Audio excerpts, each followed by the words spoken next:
Jean, chapitre 15. C'est moi qui suis le vrai cep, et mon père est le vigneron. Tout sarment qui est en moi et qui ne porte pas de fruit, il l'enlève. Et tout sarment qui porte du fruit, il le taille afin qu'il porte encore plus de fruits. Déjà vous êtes purs à cause de la parole que je vous ai annoncée. Demeurez en moi et je demeurerai en vous.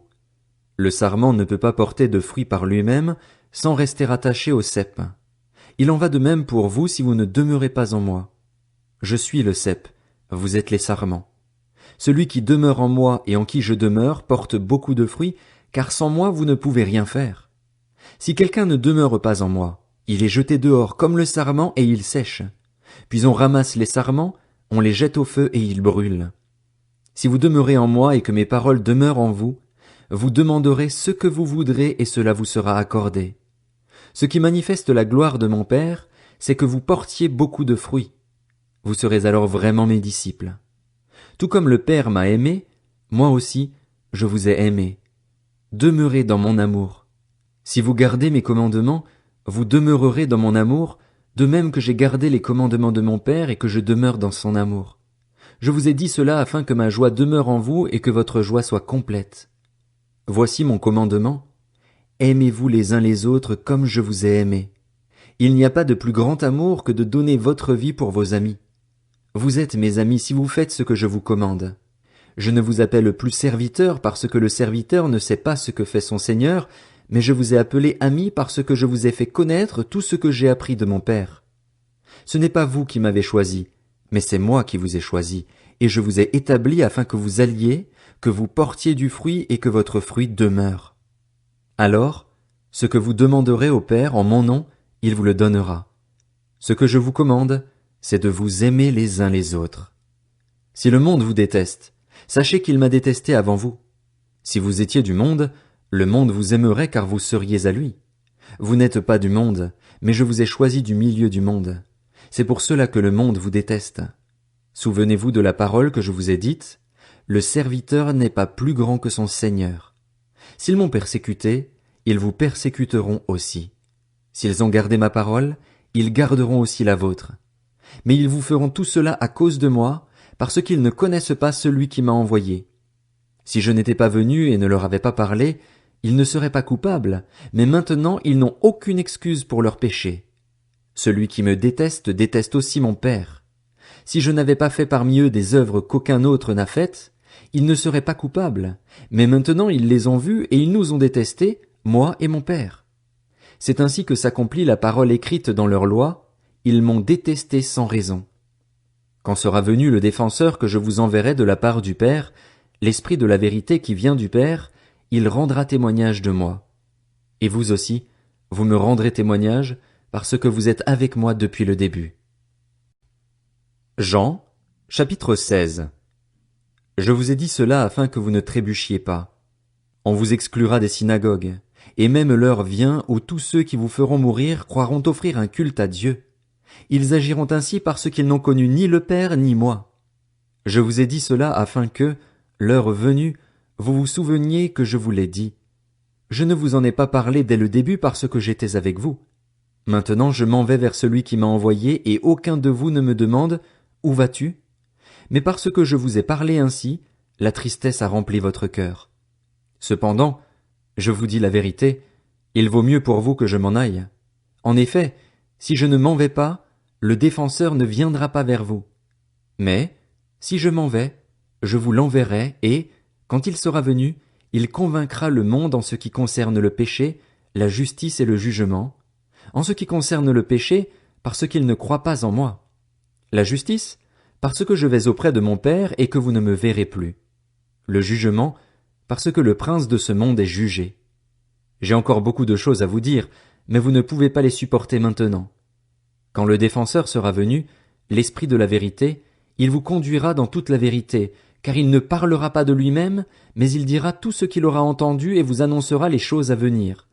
Il révélera ma gloire parce qu'il prendra de ce qui est à moi et vous l'annoncera. Tout ce que le Père possède est aussi à moi. Voilà pourquoi j'ai dit qu'il prend de ce qui est à moi et qu'il vous l'annoncera. Encore un peu de temps et vous ne me verrez plus, et puis encore un peu de temps et vous me reverrez, parce que je vais auprès du Père. Alors quelques-uns de ses disciples se dirent entre eux, que veut-il nous dire par encore un peu de temps et vous ne me verrez plus, et puis encore un peu de temps et vous me reverrez, et parce que je vais auprès du Père? Il disait donc, que signifie ce qu'il dit, encore un peu de temps? Nous ne savons pas de quoi il parle. Jésus comprit qu'ils voulaient l'interroger et il leur dit, vous vous interrogez les uns les autres sur ce que j'ai dit. Encore un peu de temps et vous ne me verrez plus, et puis encore un peu de temps et vous me reverrez. En vérité, je vous le dis, vous pleurerez et vous vous lamenterez, tandis que le monde se réjouira. Vous serez dans la tristesse, mais votre tristesse se changera en joie. Lorsqu'une femme accouche, elle éprouve de la tristesse parce que son heure de souffrance est venue, mais, lorsqu'elle a donné le jour à l'enfant, elle ne se souvient plus de la douleur à cause de sa joie d'avoir mis un enfant au monde. Vous donc aussi, vous êtes maintenant dans la tristesse, mais je vous reverrai et votre cœur se réjouira, et votre joie, personne ne vous l'enlèvera. Ce jour-là, vous ne m'interrogerez plus sur rien. En vérité, je vous le dis, tout ce que vous demanderez au Père en mon nom, il vous le donnera. Jusqu'à présent, vous n'avez rien demandé en mon nom. Demandez et vous recevrez, afin que votre joie soit complète. Je vous ai parlé en parabole. L'heure vient où je ne vous parlerai plus en parabole, mais où je vous parlerai ouvertement du Père. Ce jour-là, vous demanderez en mon nom, et je ne vous dis pas que je prierai le Père pour vous. En effet, le Père lui-même vous aime parce que vous m'avez aimé et que vous avez cru que je suis sorti de Dieu. Je suis sorti du Père et je suis venu dans le monde. Maintenant je quitte le monde et je retourne vers le Père.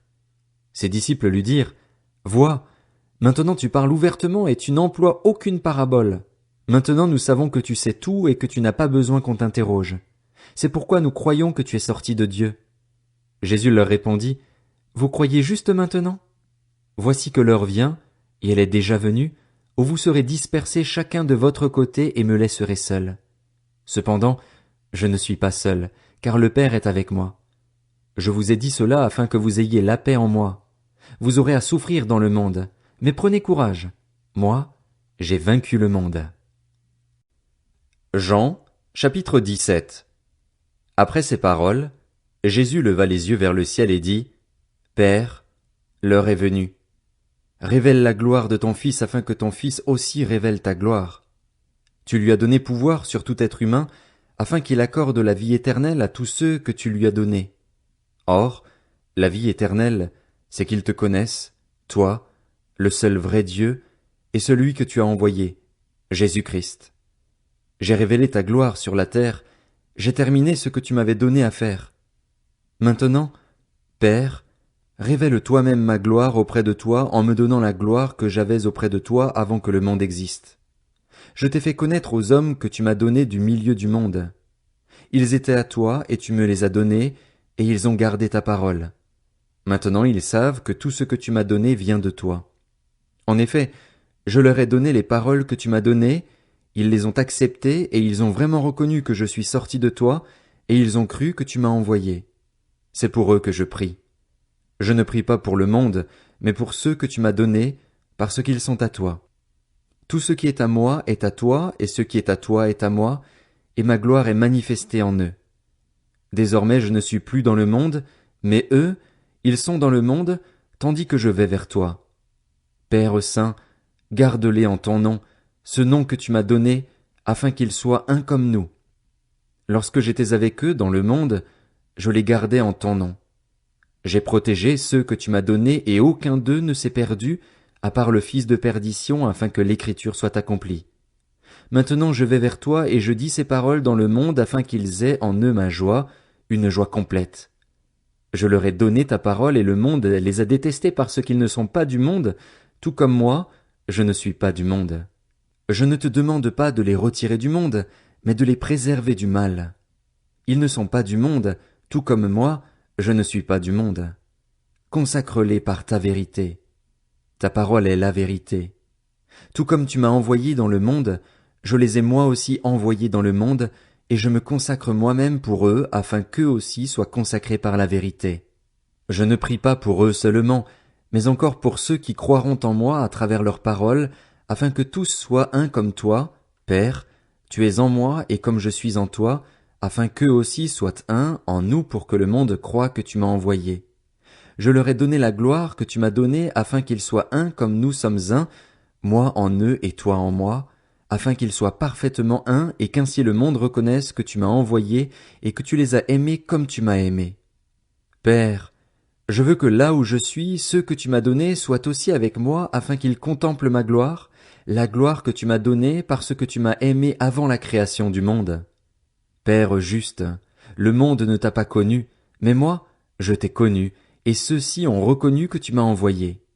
Je leur ai fait connaître ton nom, et je le leur ferai connaître encore, afin que l'amour dont tu m'as aimé soit en eux et que moi je sois en eux.